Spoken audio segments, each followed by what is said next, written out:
नमस्कार दोस्तों, पीडब्ल्यू ज्ञान कोश पर एक बार फिर से आपका बहुत बहुत स्वागत है।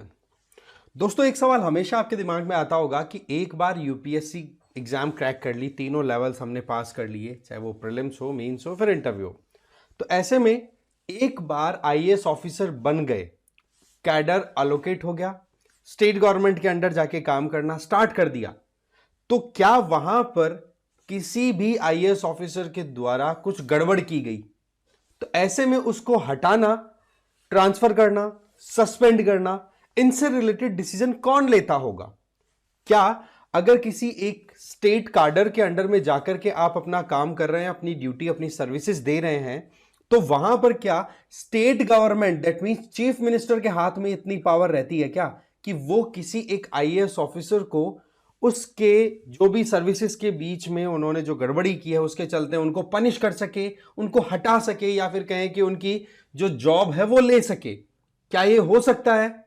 इसी बात को हम यहां पर पूरा डिटेल में एनालाइज करेंगे और कॉन्स्टिट्यूशन में क्या प्रोविजंस दिए हुए हैं वो भी मैं आपको बताऊंगा। आप जानेंगे यहां पर कि आईएएस ऑफिसर्स को उनकी जो भी पोजीशन दी हुई है उससे रिमूव किया जा सकता है।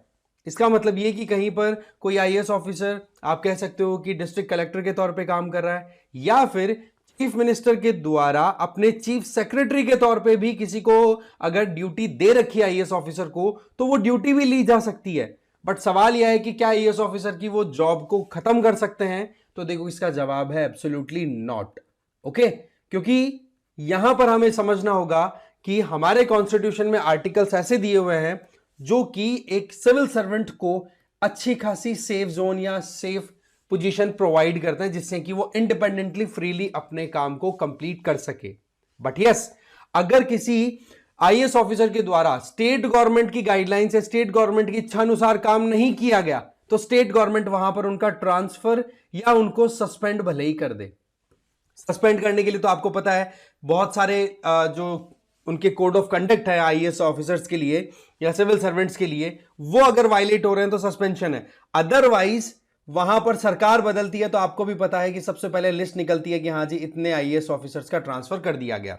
चाहे एक आईएएस ऑफिसर बहुत ही शानदार काम कर रहा हो, ठीक है, बताया जाता है कि बहुत सारे आईएएस ऑफिसर अपने लोकल लेवल में बहुत बढ़िया काम करते रहते हैं, बट एकदम से सरकार बदलती है स्टेट लेवल पे और उनके फिर ट्रांसफर कर दिया जाता है, अलग अलग डिपार्टमेंट्स में उनको भेज दिया जाता है। तो ये प्रोसेस कैसे काम करता है इसको हम पूरा डिटेल में समझेंगे। बट आप लोगों के लिए यूपीएससी फाउंडेशन कोर्सेज रन कराए जा रहे हैं, जिससे कि आप इन सारे एस्पेक्ट्स को एक्सपीरियंस कर सके, जो मैं आपको समझाता हूं यहां पे, राइट। तो ऐसे में 2026 के एस्पिरेंट्स हैं, वो संकल्प 2026 ज्वाइन कर सकते हैं अगर इंग्लिश या हिंदी में जा रहे हैं। टाइटन ज्वाइन कर सकते हैं अगर इंग्लिश मीडियम में है। 2025 वाले प्रहार ज्वाइन कर सकते हैं हिंदी वाले, और टाइटन ज्वाइन कर सकते हैं इंग्लिश वाले।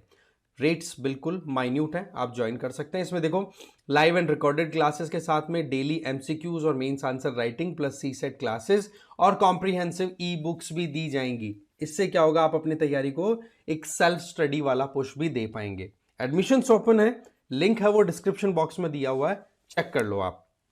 तो सवाल यह आता है कि आईएएस ऑफिसर को अगर हटाना है तो हटाएगा कौन?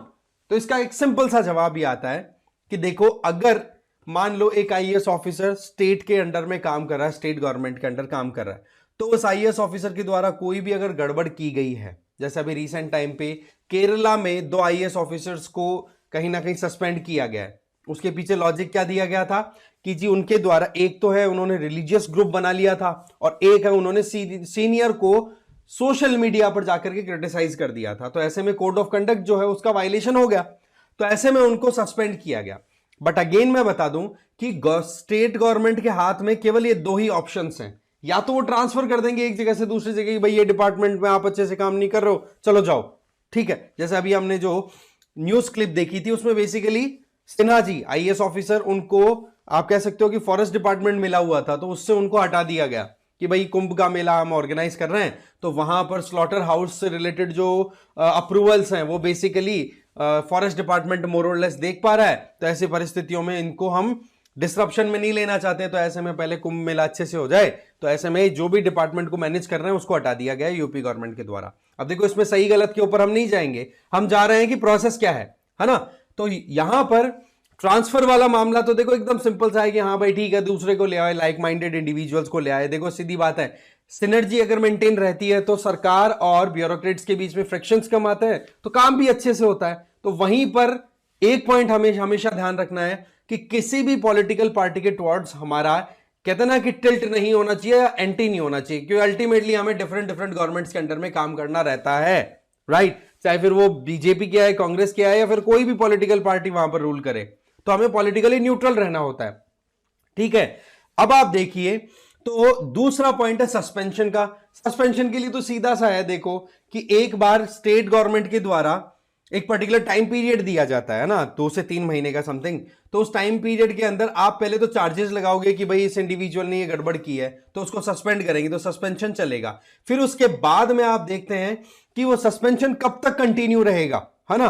वो डिपेंड करेगा कि स्टेट गवर्नमेंट के द्वारा चार्जशीट फाइल करनी पड़ेगी कि हाँ जी ये काम इन्होंने गड़बड़ की है, ये हमारे पास में सबूत है, ये सबूत साबित करते हैं कि इन आईएएस ऑफिसर ने या सिविल सर्वेंट ने या गवर्नमेंट ऑफिशियल ने गड़बड़ काम किया है। मैं बताऊंगा कौन कौन सा को प्रोटेक्शन यहां पे मिला हुआ है।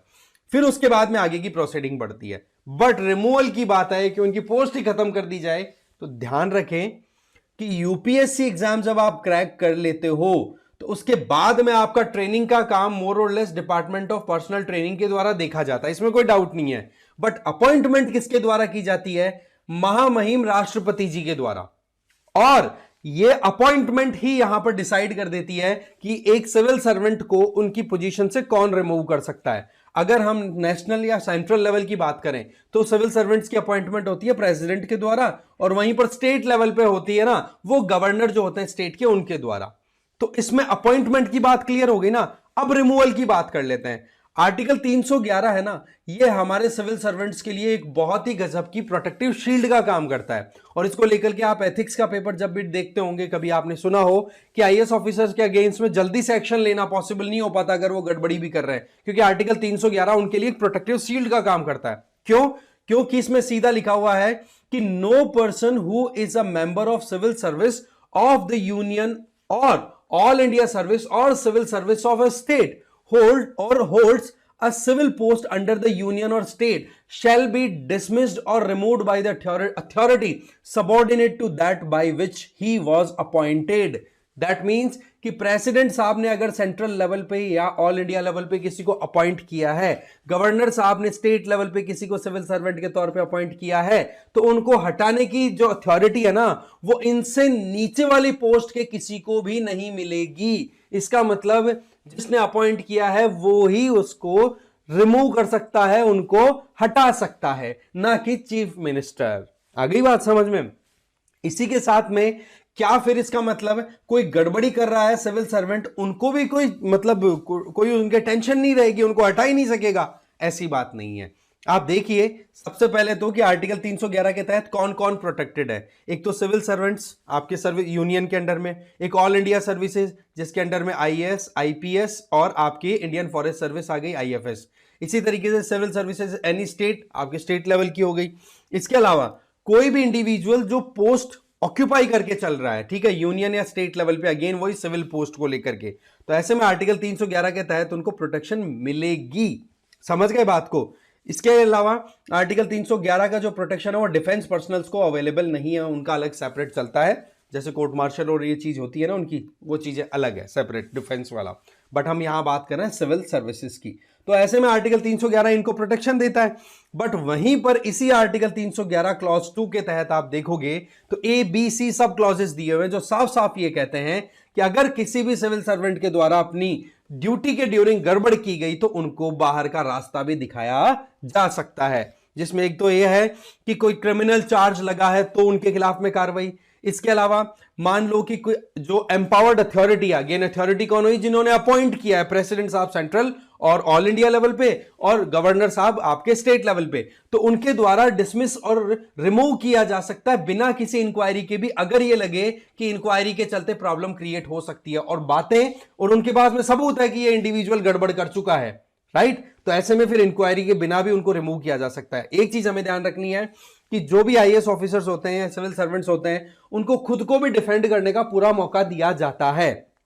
समझ गए बात को? इसका मतलब सिंपल सा है कि अगर किसी को मान लो सस्पेंड किया जा रहा है, किसी का ट्रांसफर किया जा रहा है, किसी की जॉब ही टर्मिनेट की जा रही है, रिमूव ही कर दिया उनको जॉब से, तो वो फिर स्टेट लेवल वाले तो स्टेट एडमिनिस्ट्रेटिव ट्रिब्यूनल के सामने जाकर के दलील पेश कर सकते हैं, और यूनियन और ऑल इंडिया वाले जो सेंट्रल एडमिनिस्ट्रेटिव ट्रिब्यूनल है उनके सामने जाकर के अपनी दलील पेश कर सकते हैं। फिर वहां पर आगे सुनवाई होकर के फाइनल वर्डिक्ट आ सकता है। बट हमें यहां पर समझना होगा कि ओवरऑल जो सारा मामला है वो किसके इर्द गिर्द घूम रहा है? वो घूम रहा है डॉक्ट्रिन ऑफ प्लेजर। इसका मतलब यह कि प्रेसिडेंट साहब के द्वारा अपॉइंट किया जा रहा है तो प्रेसिडेंट साहब रिमूव भी कर सकते हैं, बट अगेन कुछ स्पेसिफिक ग्राउंड्स के बेसिस पे। ऐसे नहीं कि सब बढ़िया काम कर रहे हैं फिर उसके बावजूद किसी को हटाया जाए, ऐसा नहीं है। तो ऐसे में डिसिप्लिनरी एक्शन लिया जाएगा, जो भी कार्रवाई की जाएगी उसके पीछे एक प्रॉपर प्रोसीजर होता है। तो यह है सारा मैकेनिज्म कि चीफ मिनिस्टर क्या हटा सकते हैं? तो आंसर है नो। हाँ, ट्रांसफर कर सकते हैं, सस्पेंड कर सकते हैं, बट वो जनरली आप देखते हो ट्रांसफर को ही प्रेफरेंस देते हैं, ना कि सस्पेंशन। क्योंकि सस्पेंशन में स्टेट गवर्नमेंट के ऊपर पूरा बर्डन आ जाता है कि आप साबित करो कि इंडिविजुअल ने गड़बड़ की थी। समझे? अब चलिए लास्ट में आपसे एक सवाल पूछना चाहूंगा मैं कि देखो यूपीएससी जो एग्जाम कंडक्ट होती है, यूपीएससी का जो पूरा तीनों लेवल का प्रोसेस कंप्लीट होता है, तब जाकर के एक इंडिविजुअल सिविल सर्वेंट के तौर पे काम कर पाता है। तो आप ये बताओ कि यूपीएससी के बारे में हमारे कॉन्स्टिट्यूशन में किन आर्टिकल्स के तहत आपको प्रोविजन देखने को मिलता है? जरूर बताना इसका आंसर मुझे कमेंट बॉक्स में। Thank you very much for watching this video.